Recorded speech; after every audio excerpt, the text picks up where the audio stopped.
My name is Mindy Esworthy, and I'm going to be talking about James Elkins' book, How to Use Your Eyes today. I'm looking at Chapter 3, How to Look at an Oil Painting. This chapter is really interesting to me as a painter because it touches on two main ideas. It talks about looking at a painting from a different, less usual view, and it also talks about a way of classifying paintings through the cracks that form on top of them. First we're going to talk about the cracks, which are called crackliture, and the definition of that is the fine network of cracks that scores the surface of most old master paintings. And these are primarily caused by damage, like drops, jostling, mistreatment in transit, corners or other canvases or body parts poking into the back of canvas, or stuff scraping against the back of the canvases itself. And what it does is it forms these different cracks radiating out from the point of the damage.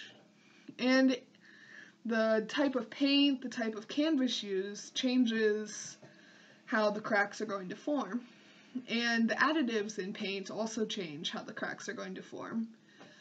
Two different types of cracks outside of regular crackliture are brittle cracks and drying cracks. Brittle cracks are caused by the canvas or panel itself, like the supports or the panel being bent, causing cracking. And drying cracks are caused when paint shifts and contracts while drying. Maybe it's uneven, but regardless, the paint has room to move and it causes cracks because wet paint pulling away from drying paint is going to crack. For crackliture to be used as a type of identification in art history, there needed to be a series of qualifications defining what each crack type was. And curator Spike Becklow came up with a series of questions that defines each different type of crack. First is, which is the predominant direction of the crack? Then, are the cracks smooth or jagged? Are the islands formed by the paint, meaning the shapes the cracks form, square or other? Are those islands large or small? Are there only thick cracks, or are there multiple sizes? And do they meet at a junction, or are they separate? And is there an order to the cracks, or is it random? Because of these different classifying questions, it becomes possible to identify the types of cracks by century, area, artist, stuff like that. And now let's look at the different examples that are given in the book.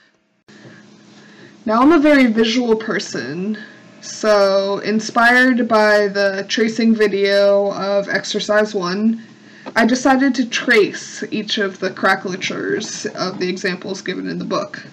First is the 13th to 14th century Italian paintings, which have one predominant direction of cracks. They form perpendicular to the wood grain, small to medium-sized islands, jagged cracks, and a second small networks of cracks is possible.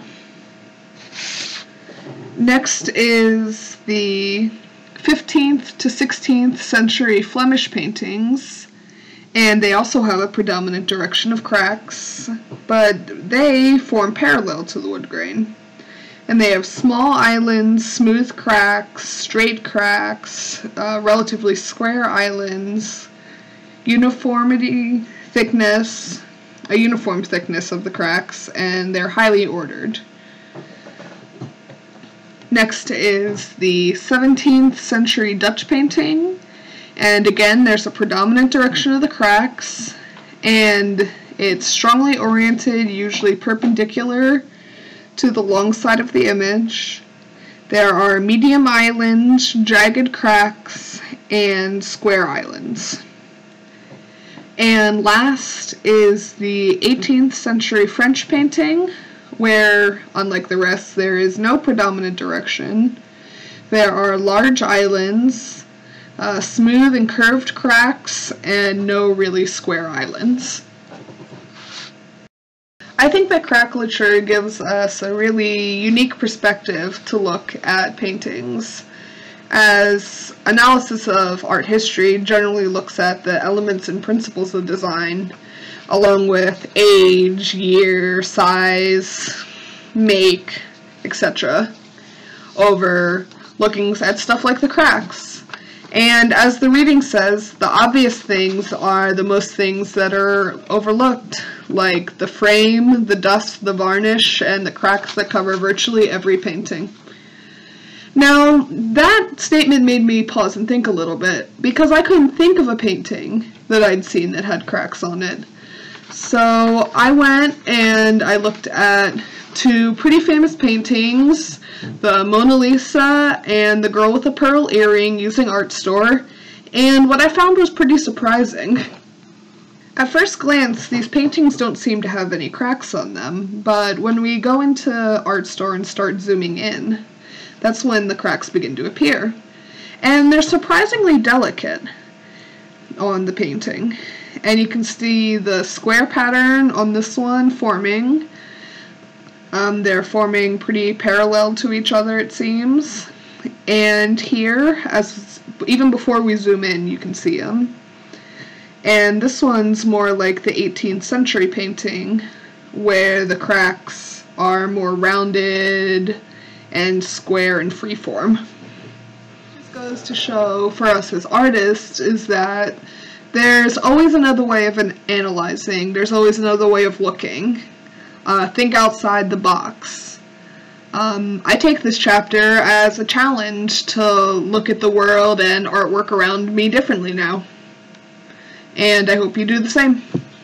Thank you.